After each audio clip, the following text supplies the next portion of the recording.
Yes, Pokemon card investing. Nothing says polarization like Pokemon card investing. In fact, those words put together create two different types of people. On one side, you have the Poke investor bros, and they're really excited about making as much money as possible, buying stuff and flipping and dipping. On the other side, you have the collector base, the people who actually collect the cards, who want to build binder sets, this kind of thing, right? And in the middle, you have all of this gray area. And I wanted to talk a little bit about it today, about how I feel like collectors and investors alike are kind of like all in the middle. And there's like different spectrums, of course. You know, there's people who have no passion for the cards and just want to make money. And then you have the most of us, the people who are watching this video right now, who hope that their collection grows over time. And sometimes that means stuff goes up in price so that you can sell those things, get more collection pieces. The cycle continues, but I've got three things I wanted to talk to you a little bit about today and kind of my logic behind buying them, because they're not all the same. Like, some of the reasons why I bought the things I'm going to show you today are different. And so the first thing I wanted to show you today was this beautiful Pokemon 151 booster box. Now, this is from Japan, and I actually got this from Japan probably like 2 months ago. I can't remember, something like that. But anyway, so I got this for retail, and I'm really excited about it. I like the Japanese version of 151 better because of the Master Balls. They took a lot of the big hitter cards like the Snorlax, the Mew, the Mewtwo, and they actually took them out of the set for English and made them promos. And so I do like the Japanese version because I just feel like it has a good set identity, sort of everything wrapped up in 151. Love it. Now, I bought this box with the expectation that it should go up over time. You know, this isn't like my favorite set in the entire world. I do like it a lot.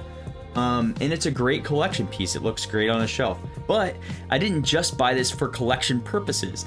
This is a set that I think will grow over time at a pretty consistent rate. And so I thought this is a good long-term hold. If you can get this thing for a reasonable price, which is what I did, now I can hang on to it and it'll appreciate. And if I feel like I want to sell it in the future, I can. So that's sort of how that one goes. The next thing I want to show you is a complete set of 9 WotC best of game cards. Now, these cards are kind of unique. They've been around for a long time, so 2003.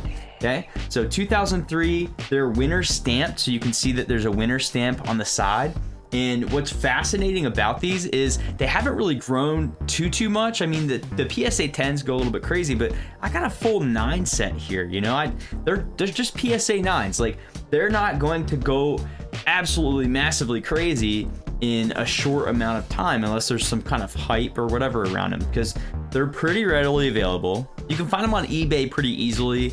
Guys like TCA Gaming carry these, but yeah, I mean, they're really cool cards. Some of them are unique, like Dark Scizor. You've got Rocket Sneasel, Dark Ivysaur, and Dark Venusaur. These ones are unique to best of game in terms of English, right? So I think they printed Dark Venusaur in Japanese, but the only English version you're gonna find of Dark Venusaur in this artwork is from best of game.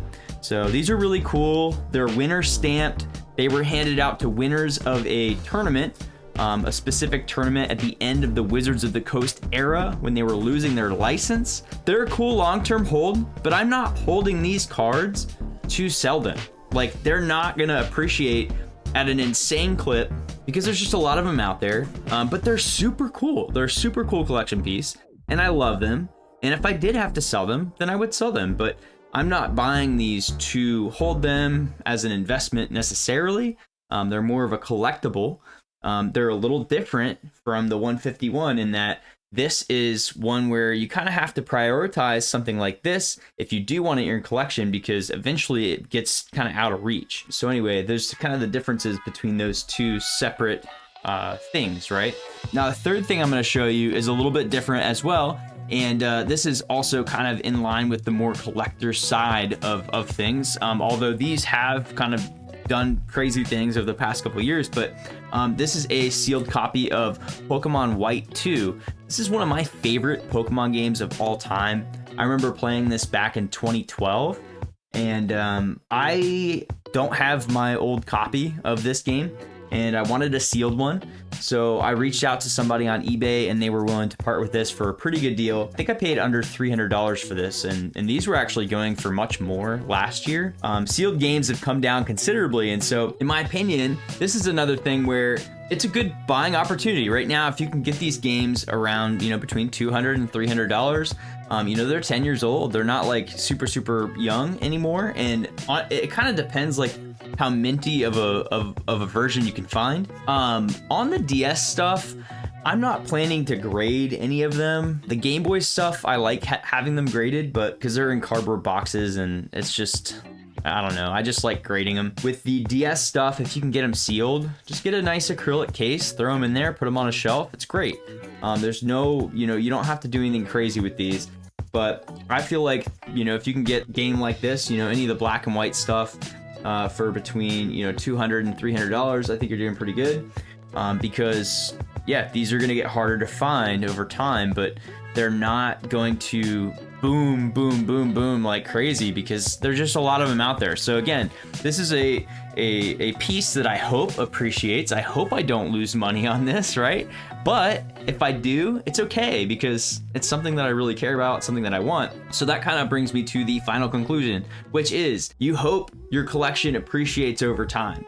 When your collection appreciates, you can sell off items, you can buy other items. It's very simple. But if your collection goes down in value and you love your collection, you're gonna be okay, because you still have your collection. At the end of the day, you still have it.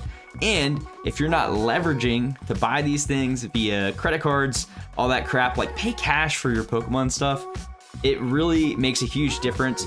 When stuff goes down in value, you can rest peacefully that your collection is not, you paid for it in cash, so it's not like you're having to worry about the fluctuations on a day-to-day basis. That's just super stressful. Don't do that. But anyway, hopefully this was a good video for you. I don't know if it made a ton of sense, but maybe you understand what I'm trying to get at here. But if you want to leave a comment in the comment section, I'd love to hear about what you're picking up and what you think about this topic. And yeah, we'll see you on the next one. Peace.